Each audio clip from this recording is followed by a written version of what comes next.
Naqueles dias levantou-se Pedro no meio dos irmãos. Ora, compunha-se a assembleia de umas 120 pessoas. E disse: Irmãos, convinha que se cumprisse a Escritura, que o Espírito Santo proferiu anteriormente por boca de Davi acerca de Judas, que foi o guia daqueles que prenderam Jesus, porque ele era contado entre nós e teve parte nesse ministério.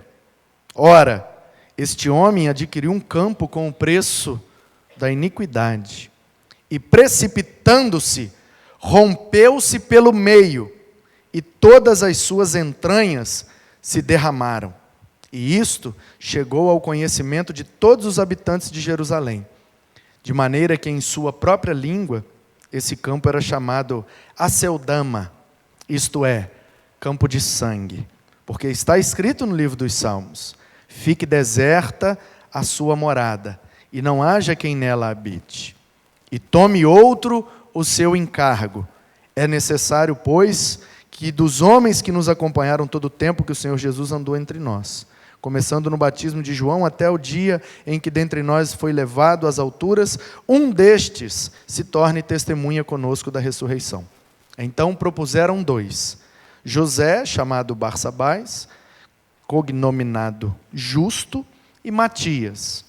E orando disseram: Tu, Senhor, que conhece o coração de todos, revela-nos qual destes 2 tens escolhido, para preencher a vaga neste ministério e apostolado, do qual Judas se transviou, indo para o seu próprio lugar.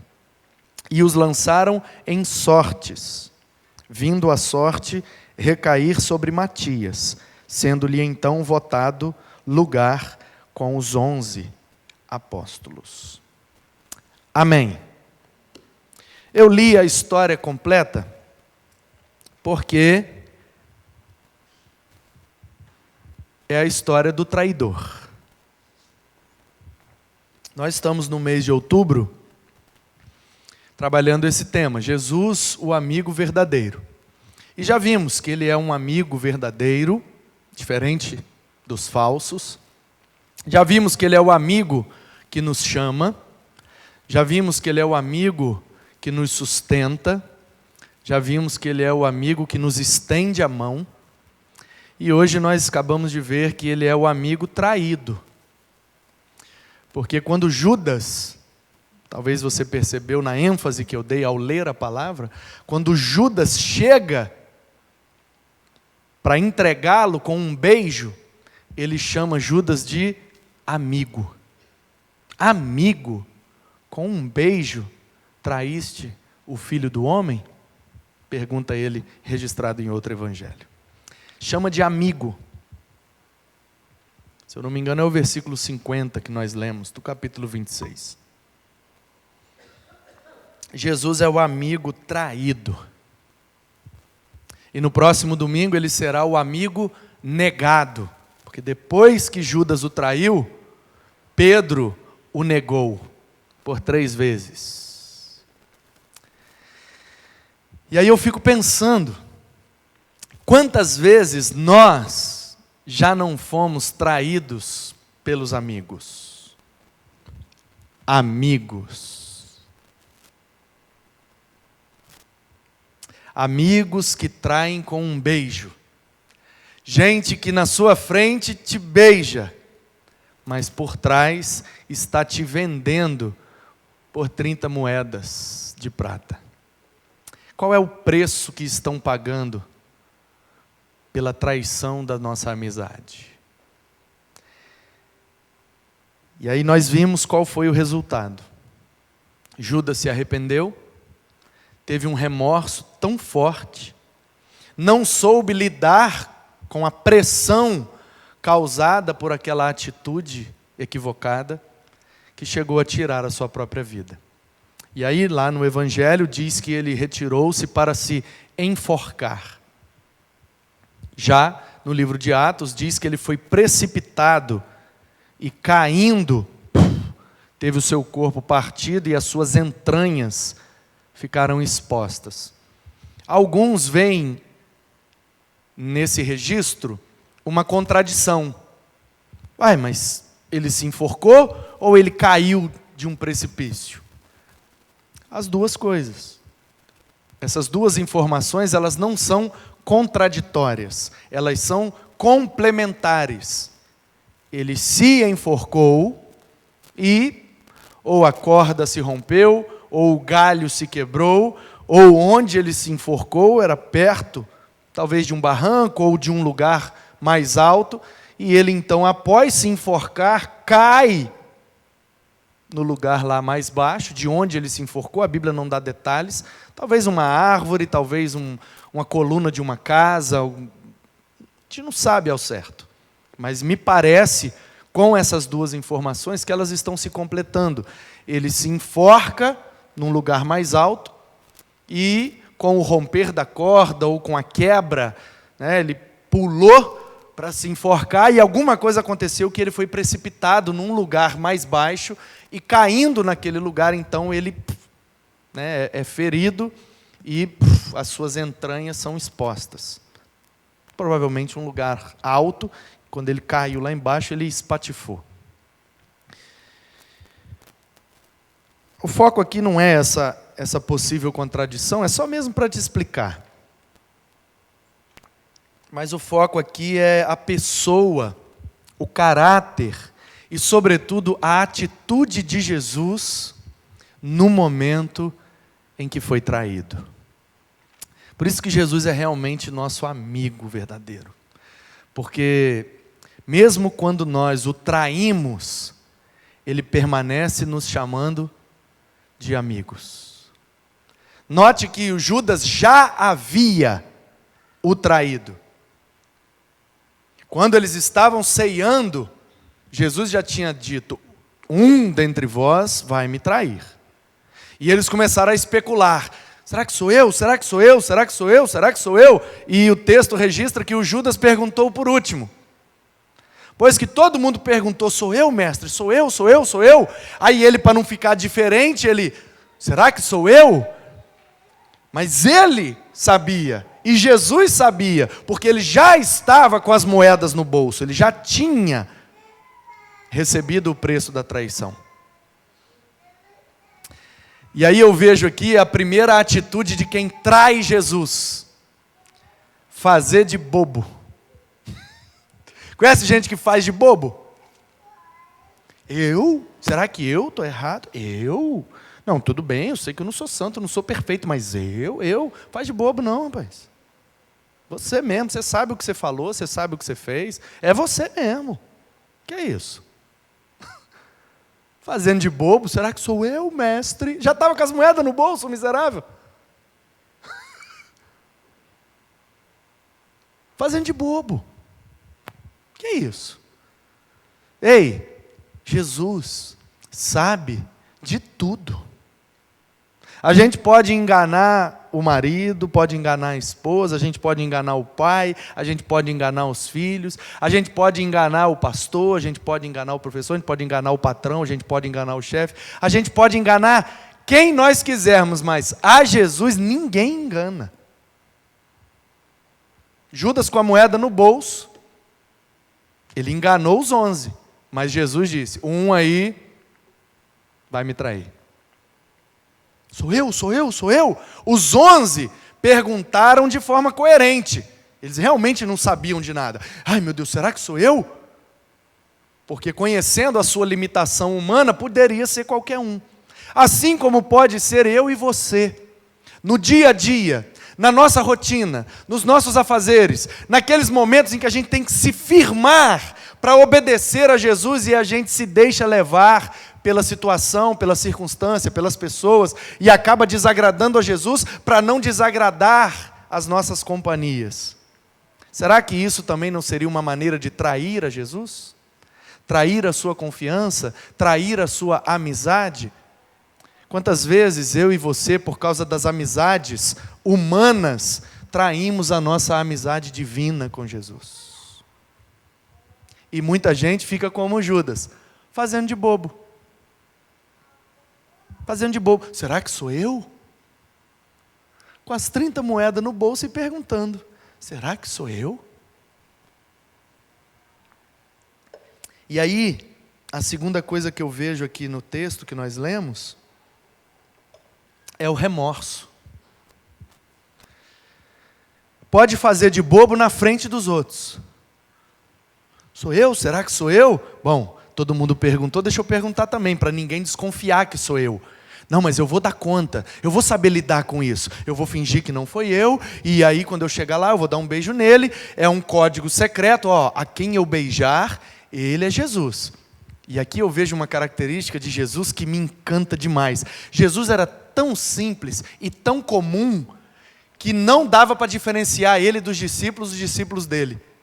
Era ele mais 12, e os caras chegavam lá, e qual dos 13 é Jesus? A gente nunca sabe qual que é ele, porque eles são tudo igual. Aí o Judas, mas eu sei quem ele é. Então como é que você vai fazer para entregar a gente? Não, eu dou um beijo nele, quando chegar lá eu dou um beijo nele, o que eu der um beijo é ele. Percebe que Jesus é muito mais comum do que a gente imagina? Muito mais simples do que parece. Ele se mistura no meio dos seus discípulos, de forma que ele fica confundido dentre eles. Ele fala igual, ele come igual, ele veste igual, ele tem o cabelo e a barba igual, não dá para diferenciar. Você só vai diferenciar Jesus dos demais se você tiver intimidade com ele. Por que é que Judas sabia, dentre os 12, quem era Jesus?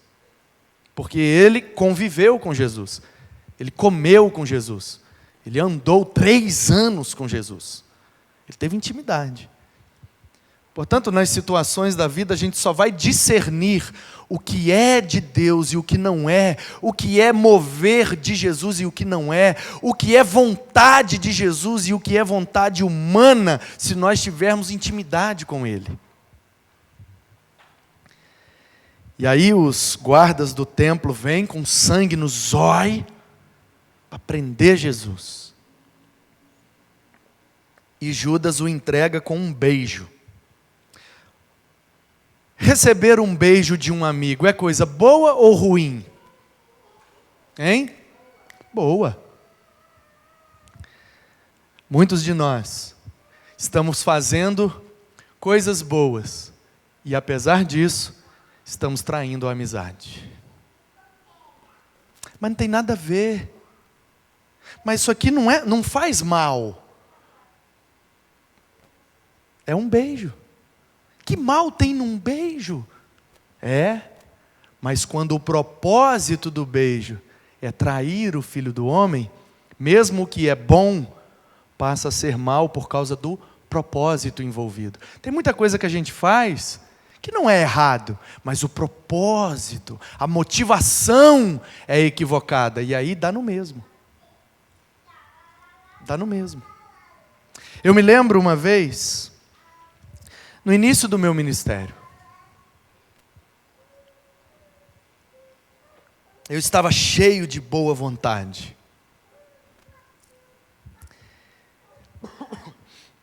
E eu liderava, ministrava na vida de jovens e adolescentes. Eu era seminarista. Muito trabalhador, muito empolgado, muito proativo. E na ânsia de ministrar na vida daqueles adolescentes, eu então convidei os adolescentes para termos um momento de oração. Se eu não me engano, foi numa sexta-feira à noite. Reuni aqueles jovens e aqueles adolescentes. Fomos para um lugar mais silencioso, mais retirado. Fizemos um período de louvor. Fizemos um período de estudar a Bíblia. E depois fizemos um período de oração. Eu te pergunto, quando alguém junta alguns adolescentes e vai para um lugar para cantar louvores, para estudar a Bíblia e orar, é bom ou é ruim? É bom, mas eu não prestei atenção que naquele dia havia uma programação e o meu pastor gostaria que toda a juventude estivesse presente naquela programação e eu não me atentei. E mesmo fazendo algo bom, eu traí o propósito e a intenção do meu pastor. E ele me deu uma chamada. E eu confesso que naquele momento eu não entendia. Eu falava, pastor, mas nós estávamos orando. Onde está o erro? A gente estava orando. Eu não estava jogando videogame, eu não estava jogando bola, eu não estava falando mal do Senhor, a gente estava orando. Mas hoje eu entendo. Hoje eu entendo que eu dividi. Ele aguardava todos os jovens e adolescentes na programação, e eu lá, em cima do morro, orando com os meninos. Porque não me atentei que o desejo do meu pastor é que estivéssemos juntos naquele momento. Eu julguei que não fosse necessário, mas ele julgava ser necessário. De forma que eu fiz algo bom, mas ainda assim eu traí o desejo do meu pastor de ter todo mundo junto naquele momento. Naquele tempo eu não entendia. Hoje eu entendo que a gente pode trair as pessoas, mesmo com boas intenções. Acontece. E com Jesus, acontece muito. Muitas vezes eu e você fazemos coisas boas, que na nossa perspectiva humana é uma coisa boa, mas com isso estamos traindo a confiança, a obediência e principalmente a amizade com Jesus. Judas deu um beijo nele, que mal há. É inclusive um costume judaico. Aliás, no Oriente, é um costume. Paulo, inclusive escrevendo à igreja, ele diz, saudai-vos uns aos outros com ósculo santo. Ósculo é beijo. Santo, ou seja, se cumprimentem com um beijo, mas é em santidade. Não vai se aproveitar disso para dar um beijo com segundas intenções. Por isso ele coloca o adjetivo, ósculo santo. E em algumas culturas, inclusive entre pessoas do mesmo sexo, entre mulheres e entre homens, o costume é que o ósculo seja na boca. É cultural. Em algumas culturas espalhadas pelo mundo, é cultural, ao se cumprimentarem, um selinho. Lá, naquela cultura lá. Você está entendendo? Portanto, não é ruim saudar alguém com um beijo. Porém, o propósito daquele beijo não era saudar, era trair. E isso me ensina que, na verdade, não é o que eu faço, é a motivação que eu tenho. E a gente precisa vigiar o nosso coração com relação às nossas motivações. Porque, às vezes, a ação é boa, mas a motivação é ruim. É uma traição. E aí a gente precisa então lidar com o remorso. Judas deve ter julgado no início assim, não, eu dou conta. Eu vou fingir aqui que eu não sei de nada, eu vou fazer o que todo mundo fez, eu vou perguntar, será que sou eu? Como ninguém vai saber quem é, as moedas estão aqui, eu vou ficar de boa, não vou falar nada para ninguém. Jesus desconfiou, mas será que ele sabe mesmo que sou eu? Vou ficar quieto. E ele entrega Jesus. E os 11 outros discípulos não sabiam que Judas, com aquele beijo, estava entregando Jesus. Só Jesus sabia. O que me mostra que às vezes a gente está traindo Jesus no meio dos discípulos e os discípulos não estão nem percebendo, mas Jesus está sabendo. Você está ouvindo Deus falar com você?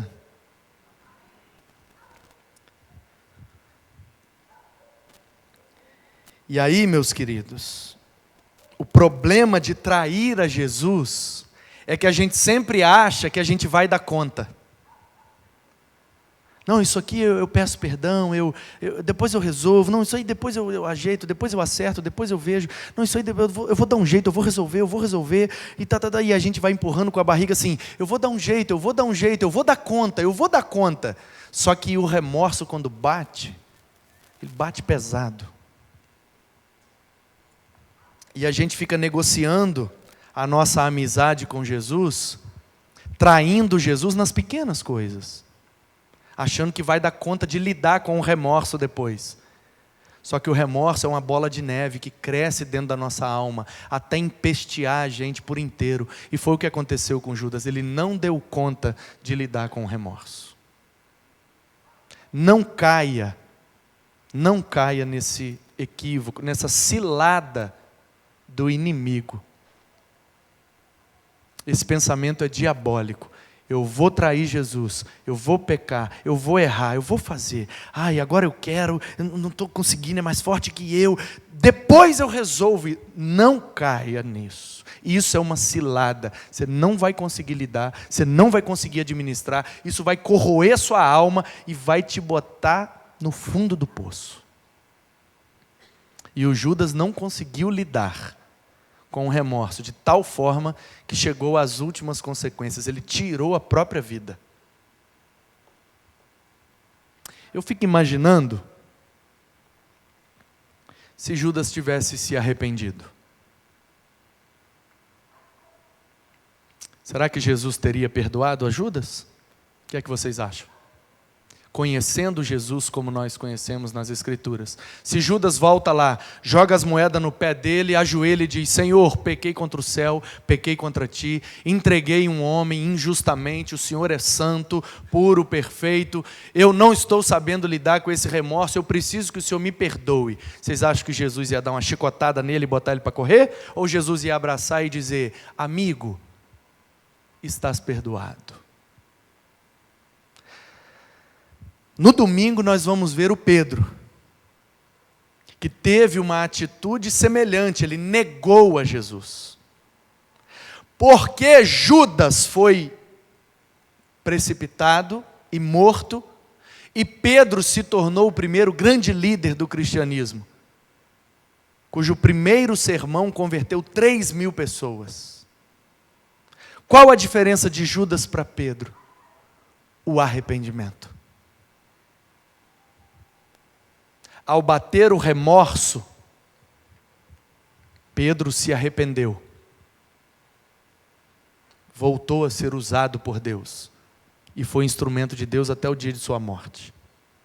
Judas, ao que nos parece, não se arrependeu. O remorso foi mais forte que o arrependimento. E aí, meu querido, entra aqui um detalhe muito importante. A gente confunde remorso com arrependimento. A gente traz Jesus, a gente faz as besteiras da vida, e aí dá tudo errado. Aí a gente, entre aspas, se arrepende. Não é arrependimento. Porque se você mudou de ideia porque deu tudo errado, você está com remorso. Isso não é arrependimento. Estou com medo, vai dar M, né? Meu Deus, vai descobrir, vai saber, agora o que eu faço? Eu vou perder todo o dinheiro, para que eu fiz isso, meu Deus, e agora o que eu faço, meu Deus, me ajuda, estou arrependido. Mentira, você está com remorso, com medo de dar M, isso não é arrependimento, isso é remorso, porque se der tudo certo, e você vazar do outro lado, saiu no lucro, ninguém descobriu. Entendeu? Porque se ninguém descobrir, a gente sair no lucro e deu certo, opa, era errado, mas deu certo, aí a gente vai empurrando com a barriga, mas na possibilidade de dar M, aí a gente se desespera, meu Deus, me ajuda, eu estou arrependido. Ainda não. Por enquanto você só está com remorso. Esse remorso pode te levar ao arrependimento genuíno, que é quando nós mudamos de direção, de atitude, confessando o nosso erro, o nosso pecado, reparando o prejuízo que causamos e mudando de atitude. E isso é arrependimento. Medo de dar M é remorso. É remorso. Remorso. O remorso pode provocar o arrependimento, mas ele não é arrependimento. Judas não se arrependeu. Ah, mas e se no final da vida, lá quando acorda Pedro, me perdoa? Não sei. Não estou falando de salvação, estou falando de traição.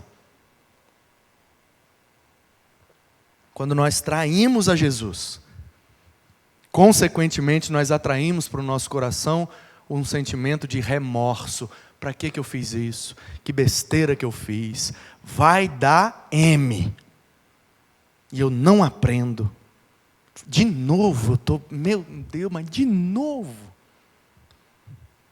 Só acontece comigo ou com você também? Hã?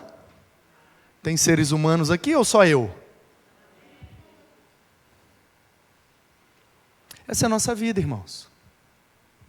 Essa é a nossa vida. Uma vez eu preguei um sermão baseado na vida de Judas, cujo título era O Judas que habita em mim.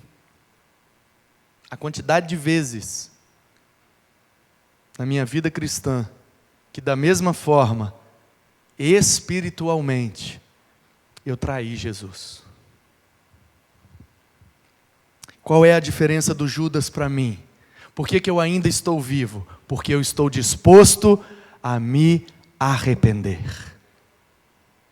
Porque eu sei que todo arrependimento será recebido por Jesus como um ato justo, e Ele nos justificará, e Ele nos santificará, e Ele nos glorificará, porque o arrependimento abre, escancara a porta da graça, e mesmo não merecendo, nós temos convicção de que somos salvos e temos a vida eterna, apesar de sermos traidores, mas somos traidores arrependidos.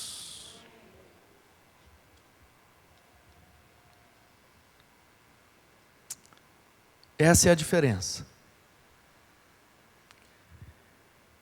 Porque Jesus, agora a última coisa que eu queria chamar a sua atenção. Jesus não mudou. Não mudou. Ele permaneceu o mesmo. Ele sabia que Judas o traíra, e quando Judas chegou, ele chamou Judas de amigo. E esse é o nosso objetivo, esse é o nosso desafio, não permitir que as traições externas mudem o que nós somos. Porque eu não posso impedir as pessoas de me fazerem mal, mas eu posso impedir de retribuir com o mal, e como Paulo nos ensinou, retribuam o mal com o bem. E é isso que Jesus fez com Judas. E é isso que Jesus fez com Pedro. Porque Ele nunca vai nos tratar conforme os nossos pecados. Ele vai nos tratar conforme a sua misericórdia e a sua graça. Sejamos, pois, misericordiosos e graciosos com aqueles que erram conosco. Assim, imitaremos a Jesus. Te traíram? Continue sendo amigo. Mas eu ajudei e ele me deu prejuízo. Se ele precisar de novo, eu vou ajudar. Mas novamente eu vou tomar o prejuízo. Porque isso é imitar a Jesus. Jesus é aquele que está sempre disposto a perdoar. O que é perdão? É o aumentativo de perda. Entendeu? Aumentativo de carro, carrão. Aumentativo de casa, casão. Né?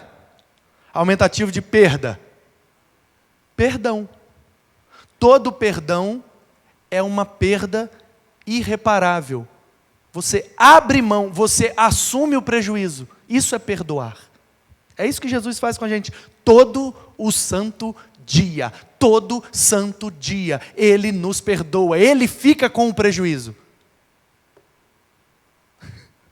Para que a gente fique no lucro e obtenha a vida eterna. Jesus constrange a gente demais, demais. E imitá-lo é viver para ser constrangido.